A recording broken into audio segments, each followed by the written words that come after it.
Hey everyone, what's going on? Phoenix here. Today I have an Asheron's Call guide video for you.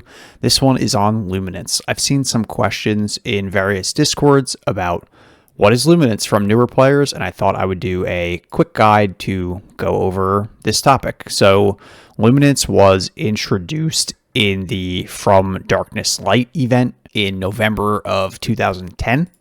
So this is basically the next progression system beyond experience and hitting level 275 or the level cap.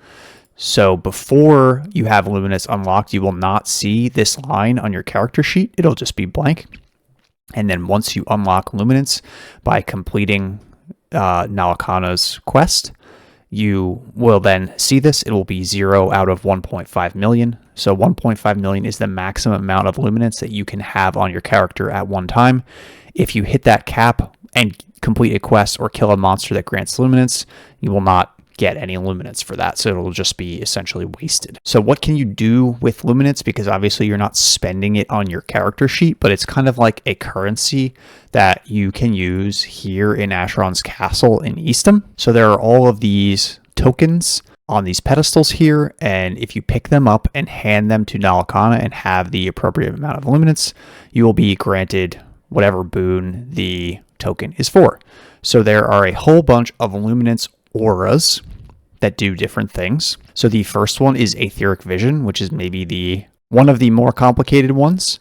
So this increases the chance to surge by a rating of 5. Each of your Aetheria has a chance to surge. So this essentially increases that by a percentage. So when you attack with a weapon or a spell, you're going to get a chance to surge, and this is going to slightly increase that. This is actually quite good, but isn't one that I usually start with when I'm doing this on my characters, and I'll go into that later in the video after I go through what each one is. Next is Aura of Glory, which increases your critical damage rating by 1. So whenever you complete a critical hit on an attack, that will do essentially 1% more damage. Talking of Aura of Temperance, this is going to increase your critical damage reduction rating by 1, so whenever you get critical hit by a monster, it's going to reduce that damage. Then we have Aura of Protection. This is damage reduction rating, so whenever you get hit at all, it's going to reduce that damage. Then we have Aura of Valor. This increases your damage rating by 1. Damage rating increases all of the damage that you do by a percentage. Next, we have Aura of Purity. So this increases the healing rating. So whenever you cast Heal Self, use a healing kit, or use a potion, that is going to be increased. It's similar to Heal Boost rating that you can find on your jewelry. That was Purity. Next, we have Mana Infusion. So this one increases mana provided by mana stones to your items. Then we have Mana Flow, which reduces the consumption of your items, how much mana they use over time. Then we have Aura of the Craftsman. So whenever you do any type of crafting or tinkering, you're going to get an extra point. It's as if you have an extra point in the skill when you use it. Then we have Token of Skill. So you can only do this 2 times, but it's an additional 2 skill credits for character building purposes. Then we have some consumable items. So Luminous Crystal of Surging Strength. We use these.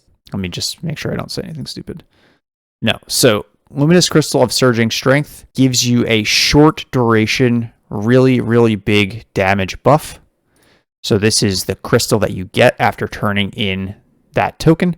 So it increases your damage rating by 20. This is actually quite good if you're a Void character and you're doing a big quest. You can get your dots on and have a really big, huge damage buff for a short period of time. Then we have the Crystal of Towering Defense, so that's these, so it's going to increase your damage reduction rating by 30, but also it's only for 15 seconds, so that one's not quite as good. Then we have some item buffs, so we've got Luminous Pearls of Blood Drinking, Luminous Pearls of Heart Seeking, Defender, Spirit Drinker.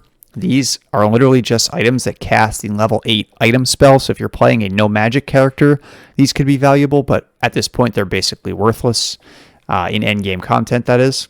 Then we have Luminous Crystal of Vitality. These are very useful.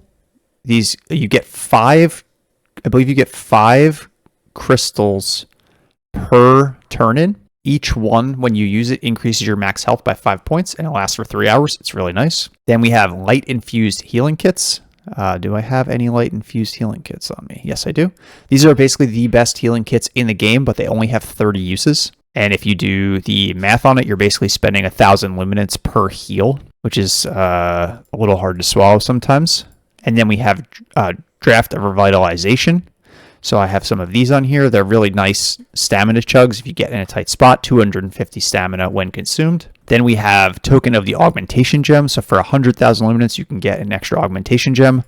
This is really, in my opinion, not worth using because you will run out of augmentations to get before you run out of luminance auras that you need. Then you have Aura of the World. So this can be purchased 10 times as opposed to most of the other ones, which can only be purchased 5 times. And this is just an 1 point into a skill. Not into a skill, into all of your skills. Then we have Rare Armor Damage Boost and Rare Armor Damage Reduction. This is basically to make it so if you don't have rare armor, you're not at a disadvantage, which I guess makes sense. These we used all the time when we were running Gauntlet or other high-end raids on our server.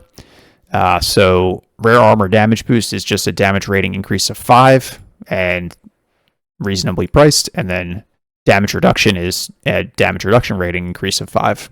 So that's everything that you can buy here. On top of that, there are 4 seers. You can only pick 1 seer to use at a time. They each have different combinations of auras. Let's just go to one of them as an example because Lady Aja is super easy to get to.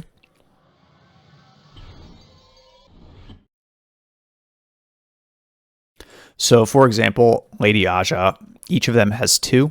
So Lady Aja has token of aura of specialization. So for each point purchased, you get 2 points in every one of your specialized skills. These auras cost a lot more luminance than the ones that you buy in Eastham. And she also has Aura of Invulnerability, which is damage reduction rating. In order to purchase this, you have to have completed Aura of Protection, and that's similar for all of the other auras that you get from seers. These are meant to be after you finish Eastham. However, getting Aura of Specialization, in my opinion, is very good.